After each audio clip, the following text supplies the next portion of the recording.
Hello friends, आज हम प्रश्नावली 13.2 का क्वेश्चन नंबर 7 करने वाले हैं। प्रश्न यह है कि एक ठोस में ऊंचाई 120 सेंटीमीटर और त्रिज्या 60 सेंटीमीटर वाला एक शंकु सम्मिलित है जो 60 सेंटीमीटर त्रिज्या वाले एक अर्धगोले पर आरोपित है। इस ठोस को एक पानी से भरे हुए एक लंब वृत्तीय बेलन में इस प्रकार सीधा डाल दिया जाता है कि यह बेलन की तली को स्पर्श करे।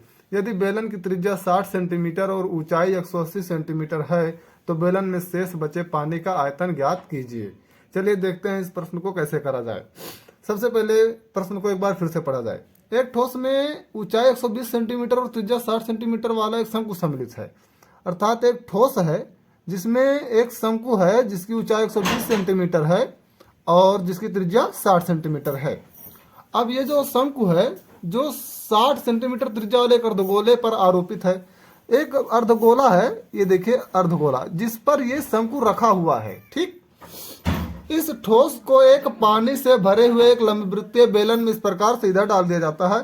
अब जो कि एक बेलन है, देख लीजिए, ये एक बेलन है जिसमें क्या है, पानी भरा हुआ है। अब इस ठोस को इस बेलन के अंदर डाल दिया जाता है। ठीक, इस प्रकार डाला जाता है कि तली को स्पर्श कर रहा है। यदि बेलन की त्रिज्या 60 सेंटीमीटर, बेलन की त्रिज्या कितनी है, 60 सेंटीमीटर, और ऊंचाई 180 सेंटीमीटर हो, ये 120 और 60 मिलकर 180 सेंटीमीटर हो जाएगा, तो बेलन में शेष पानी का आयतन ज्ञात करिए। इस बेलन में पानी भरा है, जब हम इस ठोस को इसके अंदर डालेंगे तो इसके आयतन के बराबर पानी बाहर निकल जाएगा। तो पानी बचेगा साइड में थोड़ा थोड़ा, जो कि मैं डॉटेड लाइन से बना दे रहा हूँ। इधर बचेगा थोड़ा, इधर थोड़ा, इधर पानी बचेगा, और फिर आपका इधर आपका थोड़ा पानी बचेगा। तो इस पानी का आयतन कैसे ज्ञात करना? चलिए सबसे पहले हम मानते हैं कि माना गोले तथा शंकु की त्रिज्या स्मॉल r सेंटीमीटर है। तब स्मॉल r बराबर कितना हो जाएगा, 60 सेंटीमीटर, जो कि आपका प्रश्न में दे रखा है। माना शंकु की ऊंचाई h1, ये आपको एक शंकु दिख रहा होगा, इसकी ऊंचाई कितनी है, h1, तथा बेलन की ऊंचाई h2 हमने मान लिया क्योंकि दोनों की ऊंचाई अलग अलग है। तो शंकु की ऊंचाई 120 सेंटीमीटर आपका दिया हुआ है, तो h1 बराबर हो जाएगा 120 सेंटीमीटर, और h2 जो कि बेलन की ऊंचाई है, जो कि आपको प्रश्न में दिया है 180 सेंटीमीटर। अब शेष बचे पानी का आयतन। क्योंकि इस बेलन में हमने इस ठोस को डाला है, तो अगर हम बेलन के आयतन में से इस ठोस का आयतन हटा दें तो हमें जो पानी शेष बचा है वो मिल जाएगा। तो शेष बचे पानी का आयतन बराबर हो जाएगा बेलन का आयतन माइनस में ठोस का आयतन। अब चलिए सबसे पहले हम ठोस का आयतन निकालते हैं। ठोस के अंतर्गत क्या क्या चीजें हैं, आपका एक अर्धगोला है और एक शंकु है। अब इन दोनों का हमें आयतन निकालना है, जो कि ठोस का आयतन बना रहे हैं। शंकु का आयतन होता है आपका 1/3 पाई r स्क्वायर h1। शंकु की ऊंचाई हमने h1 माना, इसलिए यहाँ पर h1। अर्धगोले का आयतन 2/3 पाई r क्यूब। हमने 1/3 पाई r स्क्वायर कॉमन कर लिया, इसमें भी है, इसमें भी है पाई, और 1/3 है पाई, और r स्क्वायर इसमें भी है। तो बचेगा क्या, h1 धन 2r। अब हम क्या करते हैं, वैल्यू रखते हैं, 1/3 गुणे पाई गुणे r स्क्वायर। r का मान कितना, 60 सेंटीमीटर। r का मान कितना है आपका, 60 सेंटीमीटर, तो 60 का स्क्वायर हो जाएगा, 60 गुणे 60 ब्रैकेट h1 120 सेंटीमीटर, प्लस में 2 गुणे r का मान 60, तो इधर हो जाएगा 60। यही चीज़ आपका बराबर हो जाएगा 1/3 पाई गुणे 60 गुणे 60, और 120 प्लस में 6 दूना 12 120, ये बराबर हो जाएगा आपका 60 गुणे 60 गुणे 12 दूना 24, 240 बटे में 3, और इधर आपका पाई। अब ठोस का आयतन,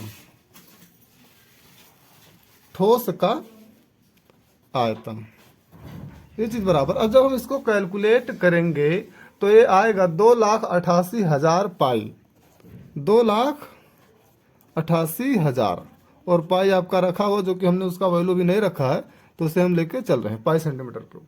अब हमें तो ठोस का आयतन तो मिल गया, लेकिन अगला हमारा कदम होगा बेलन का आयतन ज्ञात करना। तो हम निकालेंगे बेलन का आयतन, बेलन का आयतन बेलन का आयतन होता है pi R square H2। Pi R square H होता है इसका आयतन। तो यहाँ पर हमने बेलन की ऊंचाई H2 ले रखा है, इसलिए हम यहाँ पर H2 रखेंगे। पाई त्रिज्या तो बेलन की भी वही होगी, अर्धगोले की भी त्रिज्या वही और शंकु की भी त्रिज्या वही है, जो कि 60 सेंटीमीटर है। तो 60 गुणे 60 गुणे H2। बेलन की ऊंचाई कितनी है? 180 सेंटीमीटर। तो आपका बेलन का आयतन बराबर हो जाएगा, अब जब हम इन सबको गुणा करेंगे तो हो जाएगा 6,48,000 पाई सेंटीमीटर क्यूब। अब मैं आपको ये दिखाना चाहता हूं कि जो शेष बचे पानी का आयतन ज्ञात करना हो, बेलन का आयतन और ठोस का आयतन का अंतर है। तो हम क्या करेंगे, अब लिखेंगे शेष बचे पानी का आयतन बराबर क्या है आपका, बेलन का आयतन माइनस में ठोस का आयतन। हमारा बेलन का आयतन कितना आया है? बेलन का आयतन आया है 6,48,000 पाई सेंटीमीटर क्यूब माइनस ठोस का आयतन। ठोस का आयतन आपका इधर है, देख लीजिए, 2,88,000 पाई सेंटीमीटर क्यूब। अब जब हम इस चीज को घटाएंगे तो आपका देखिए 0 0 0 लिख देंगे, 1 2 3 0 पाई, और इधर है 8 में से 8 गया तो आपका फिर से 0, और 14 में कि 8 गया तो 8 6 14, और इधर 5 में कि 2 गया तो 360। तो 3,60,000 पाई सेंटीमीटर क्यूब आपका आयतन आया। या तो आप यहीं पर आंसर छोड़ सकते हैं, या फिर इस सेंटीमीटर क्यूब को हम मीटर में बदल सकते हैं, क्योंकि 100 सेंटीमीटर बराबर होता है 1 मीटर के। तो विच इम्प्लाइज दैट 1 सेंटीमीटर बराबर हो जाएगा 1/100 मीटर के। Which implies that 1 centimetre cube बराबर हो जाएगा 1/100 की पावर 3 मीटर क्यूब। ठीक, अब क्या है, मीटर क्यूब को सेंटीमीटर क्यूब को हमें मीटर क्यूब में बदलने के लिए 1/100 की पावर 3 से गुणा करना पड़ेगा। तो शेष बचे